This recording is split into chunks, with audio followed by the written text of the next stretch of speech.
बिस्मिल्लाहिर्रहमानिर्रहीम। इस वीडियो में हम वेजिटेशन एनालिसिस और उसके की एस्पेक्ट्स के बारे में बात करेंगे। किसी जगह पर मौजूद सारे प्लांट स्पीशीज़ के मजमूए को उस जगह का फ्लोरा कहा जाता है, जबकि वेजिटेशन किसी जगह पर मौजूद प्लांट कम्युनिटीज़ और एनवायरनमेंट के साथ उसके इंटरेक्शन को ज़ाहिर करती है। फ्लोरा को नॉर्मली हम एनलिस्ट करते हैं और वेजिटेशन को डिस्क्राइब करते हैं। वेजिटेशन एनालिसिस में हम किसी ख़ास एरिया में मौजूद प्लांट लाइफ को स्टडी करते हैं और उसके कैरेक्टरिस्टिक्स को इवेलुएट करते हैं। वेजिटेशन एनालिसिस के लिए हम मुख्तलिफ़ किस्म के टूल्स और टेक्निक्स इस्तेमाल करते हैं ताकि हम डेटा कलेक्ट कर सकें और फिर उस डेटा से हम इनसाइट्स ले सके, वेजिटेशन के बारे में इंटरप्रिटेशन कर सकें। वेजिटेशन एनालिसिस बॉटनी के इकोलॉजी फील्ड में भी होती है और इसके अलावा फॉरेस्ट्री, एग्रीकल्चर, एनवायरमेंटल साइंस और रिमोट सेंसिंग में भी वेजिटेशन एनालिसिस होती है। वेजिटेशन एनालिसिस के जो गोल है वो डिफ़र करते हैं, वो डिपेंड करता है कि किस कंटेक्स्ट में वेजिटेशन को स्टडी किया जा रहा है। आम तौर पर वेजिटेशन एनालिसिस के ज़रिए हम किसी ख़ास इकोसिस्टम के अंदर मौजूद प्लांट्स की कंपोजिशन मालूम करते हैं और वेजिटेशन की स्ट्रक्चर, प्लांट्स की हेल्थ और प्लांट कम्युनिटीज़ के अंदर पैदा होने वाली चेंजेस को स्टडी किया जाता है। वेजिटेशन एनालिसिस में प्लांट्स के मुख्तलिफ एस्पेक्ट्स को स्टडी किया जाता है। जो की एस्पेक्ट्स हैं वो हम यहाँ पर डिस्क्राइब करते हैं। इनमें जो सबसे पहला की एस्पेक्ट है वो स्पीशीज़ कंपोजिशन है। स्पीशीज़ कंपोजिशन से मुराद किसी जगह पर मौजूद प्लांट स्पीशीज़ हैं, उन स्पीशीज़ को आइडेंटिफाई किया जाता है और प्लांट्स की कंपोजिशन को मालूम किया जाता है। किसी जगह पर मौजूद प्लांट्स की बायोडाइवर्सिटी और इकोलॉजिकल रिलेशनशिप्स को मालूम करने के लिए स्पीशीज़ कंपोजिशन मालूम करना इसेंशियल है। स्पीशीज़ कंपोजिशन के लिए नॉर्मली हम फील्ड सर्वे करते हैं। स्पेसिफिक एरियाज़ के लिए हम विजिट्स करते हैं और उन विजिट्स में प्लांट्स को कलेक्ट करते हैं, डेटा कलेक्ट किया जाता है और उस डेटा के बेस पर हम प्लांट्स को आइडेंटिफाई करते हैं। बाज़ केसेस में स्पीशीज़ कंपोजिशन को मज़ीद ऑथेंटिक बनाने के लिए जेनेटिक एनालिसिस भी किया जाता है ताकि स्पीशीज़, सब स्पीशीज़, वेराइटीज़ और कल्टीवर्स के दरमियान जो डिफरेंसेस है वो मालूम हो सके। दूसरा की एस्पेक्ट प्लांट्स की डेंसिटी और कवर है।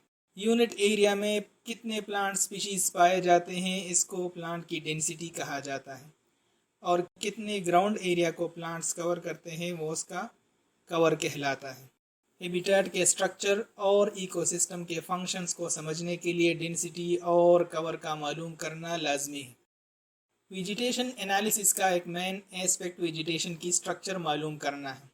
वेजिटेशन स्ट्रक्चर में प्लांट्स की हॉरिजॉन्टल और वर्टिकल अरेंजमेंट को एनालाइज किया जाता है। इसके ज़रिए हमें किसी इकोसिस्टम के अंदर प्लांट्स के लेयर्स या स्ट्रेटा मालूम हो जाते हैं, जिस तरह कैनोपी है या super canopy, under story, shrub layer और हर्ब लेयर वगैरह। किसी ख़ास एरिया में रिसोर्स डिस्ट्रीब्यूशन और वाइल्ड लाइफ हैबिटेट को समझने के लिए वेजिटेशन स्ट्रक्चर का मालूम करना लाजमी है। वेजिटेशन एनालिसिस का एक एस्पेक्ट प्लांट्स की हेल्थ और विगर मालूम करना है। हेल्थ और विगर से मुराद प्लांट्स की वेजिटेटिव और रिप्रोडक्टिव ग्रोथ है।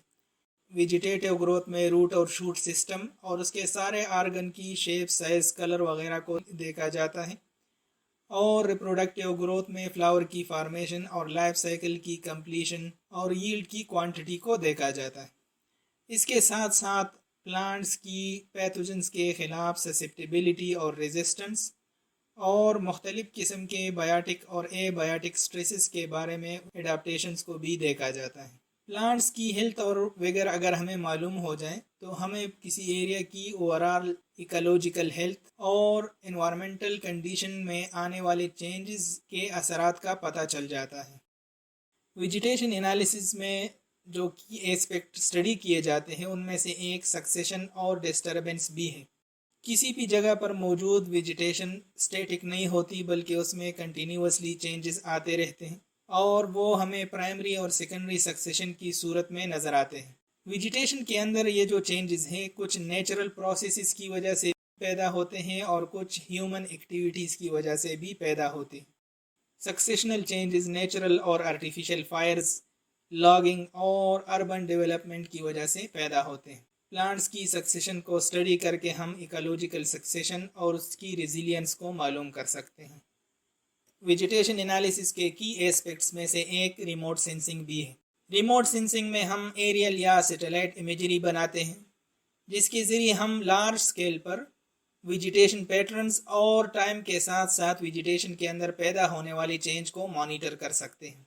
रिमोट सेंसिंग टेक्निक्स के ज़रिए हमें वेजिटेशन इंडिसेस का डेटा हासिल होता है, जिसके ज़रिए हम किसी जगह पर मौजूद वेजिटेशन की हेल्थ और बायोमास को क्वांटिफाई कर सकते हैं। GIS या जियोग्राफिक इंफॉर्मेशन सिस्टम भी वेजिटेशन एनालिसिस के की एस्पेक्ट्स में से एक है। GIS के ज़रिए हम वेजिटेशन डेटा को स्पेशली मैप करते हैं और उसको एनालाइज करते हैं। GIS के ज़रिए वर्कर्स प्लांट डिस्ट्रीब्यूशन और कैरेक्टरिस्टिक्स के लिए डिटेल मैप्स और मॉडल बनाते हैं, जो किसी जगह की वेजिटेशन को समझने में हेल्पफुल होती है। वेजिटेशन एनालिसिस के ज़रिए हम कंजर्वेशन स्ट्रेटजीज और लैंड मैनेजमेंट प्लान बनाते हैं। इसके ज़रिए हमें उन हैबिटाट्स का पता चल जाता है जो अंडर थ्रेट हैं, जिनको हम क्रिटिकल हैबिटाट्स भी कहते हैं, जिनमें किसी और जगह से आई हुए प्लांट यानी एलियन स्पीशीज़ जो है वो इन्वेड कर रहे हैं। और इसके ज़रिए हमें उन एरियाज़ का भी पता चल जाता है जहां नेचुरल हैबिटाट्स को रिस्टोर करने की ज़रूरत होती है। वेजिटेशन एनालिसिस के ज़रिए हम क्लाइमेट चेंजेस की स्टडी भी करते हैं। वेजिटेशन पैटर्न्स और प्लांट की हेल्थ से हमें ये भी अंदाज़ा हो जाता है कि क्लाइमेट चेंज की वजह से इकोसिस्टम के ऊपर कौन से इम्पैक्ट आ रहे हैं। वेजिटेशन पैटर्न और प्लांट्स की हेल्थ को स्टडी करते हुए हम क्लाइमेट चेंज की वजह से इकोसिस्टम के ऊपर जो इम्पैक्ट्स हैं उनको इंटरप्रेट कर सकते हैं, क्योंकि वेजिटेशन टेम्परेचर और प्रेसिपिटेशन में जो चेंजेस हैं उसके लिए सेंसिटिव होती हैं। मतलब ये है कि टेम्परेचर और प्रेसिपिटेशन में अगर चेंजेस पैदा होती है तो वेजिटेशन की कंपोजिशन और उसकी स्ट्रक्चर और पैटर्न्स में भी चेंजेस पैदा होती हैं। ओवरऑल अगर हम देखें तो वेजिटेशन एनालिसिस हमें प्लांट कम्युनिटीज़, उनके एनवायरनमेंट और दूसरी स्पीशीज़ के साथ उनके जो कम्प्लेक्स रिलेशनशिप हैं उनको समझने में मदद देती है। वेजिटेशन एनालिसिस के ज़रिए कंजर्वेशन के एफर्ट्स इनिशिएट होते हैं, लैंड यूज़ के लिए प्लानिंग की जाती है और अर्थ के इकोसिस्टम को प्रिजर्व करने के लिए, उसको समझने के लिए और उसको बेहतर बनाने के लिए साइंटिफिक रिसर्च होती है।